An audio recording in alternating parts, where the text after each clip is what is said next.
অন্তর্বর্তীকালীন সরকারের সময় আমরা দেখেছি যে নানান অনেক ধরনের মত বিনিময়ের উদ্যোগ নেওয়া হয়েছে এবং এই আইনটা নিয়ে পর্যালোচনা করেছেন অনেক নাগরিক সংগঠন, মানবাধিকার সংগঠন সম্মিলিতভাবে। সেখান থেকে যে সুপারিশগুলো এসছে অধিকাংশই এখানে অন্তর্ভুক্ত হয়েছে। আমার মনে হচ্ছে যে এটা অবশ্যই অনুমোদিত হওয়া উচিত, কিন্তু কিছু কিছু জায়গায় হয়তো সংশোধন সহ অনুমোদন হতে পারে।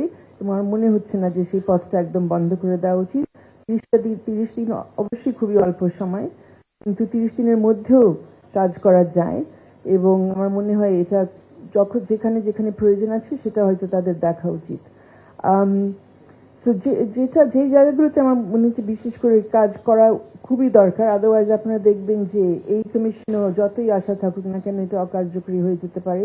যেগুলো কাস্টমার ইন্টারন্যাশনাল হতে আছে সেগুলো সবার জন্য প্রযোজ্য, সব সময় প্রযোজ্য। এখানে কোনো ধরনের লিমিটেশন, এক্সেপশন কোনো কিছুই আইন অনুযায়ী দেওয়া যায় না, কিন্তু এই সংজ্ঞার মধ্যে সেটা দেওয়া হয়েছে।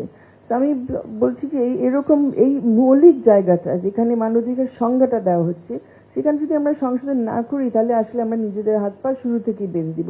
বিভিন্ন মানবাধিকার লঙ্ঘনের শিকার যারা হয়েছেন গত 15 মাসে এবং তার আগের 15 বছরে তাদের সাথে তারা কথা বলেছেন এবং এটা গুরুত্বপূর্ণ উদ্যোগ ছিল যে যারা এই মানবাধিকার লঙ্ঘনের ভুক্তভোগী তাদেরকে সবচেয়ে বেশি আসলে অগ্রাধিকার দেওয়া উচিত, সুযোগ দেওয়া উচিত তাদের কথা বলার জন্য, যেহেতু তাদের কথা বলার সেরকম স্থান অন্য কোথাও বাংলাদেশে নেই।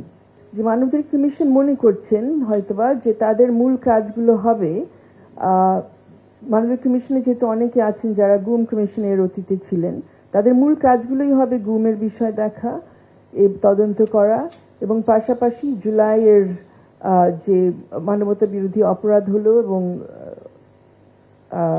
হত্যাকাণ্ডগুলো হলো সেই বিষয়গুলো তাদের তদন্ত করা। এখানে আমি একটু প্রশ্ন তুলতে চাচ্ছি যে এই কাজগুলোর জন্য আসলে মানবাধিকার কমিশনটা উপযুক্ত নাকি একমাত্র প্রতিষ্ঠান যাদের কাজ করা উচিত? কারণ এই বিষয়গুলো অনেকগুলো কোর্টের কাছে যাওয়া উচিত।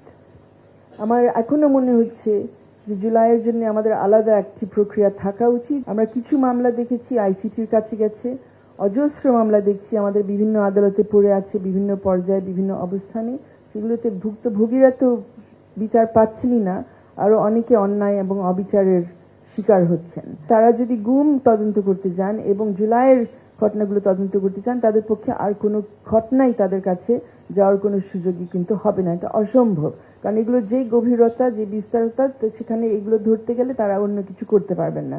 এখানে গুমের বিষয়ে যে আলাদা একটি আইন ইতিমধ্যে হয়েছে সেখানেও মানবাধিকার কমিশনকে কিছু দায়িত্ব দেওয়া হয়েছে যে তারা কাজ করবে এবং মানবাধিকার কমিশনকে আপনারা লক্ষ্য করবেন এই আইনের মধ্যে যেটা বলা আছে যে নির্যাতন বিষয়ক তাদের নির্যাতন প্রতিরোধের ক্ষেত্রে তাদের বিশেষ একটা ভূমিকা পালন করতে হবে। সেইটা একটা বড় প্রশ্ন যে তারা অতীতের এই যে গুরুতর যে অপরাধগুলো হয়েছে এবং গুরুতর মানবাধিকার লঙ্ঘন হয়েছে, মানবতা বিরোধী অপরাধ হয়েছে, কি ওনাদের কাছে যাবে? আর ভবিষ্যৎ এবং বর্তমানে যা হচ্ছে সেটা তারা কতদূর দেখবে? তো আই থিঙ্ক এই বিষয়গুলো স্পষ্ট হওয়া প্রয়োজন, নিয়ে মানে স্পষ্টকরণ প্রয়োজন। আমাদের সুপারিশটা এখন হওয়া উচিত সাংসদদের কাছে যে অবশ্যই আপনারা দয়া করে এটা অনুমোদন করে দেন।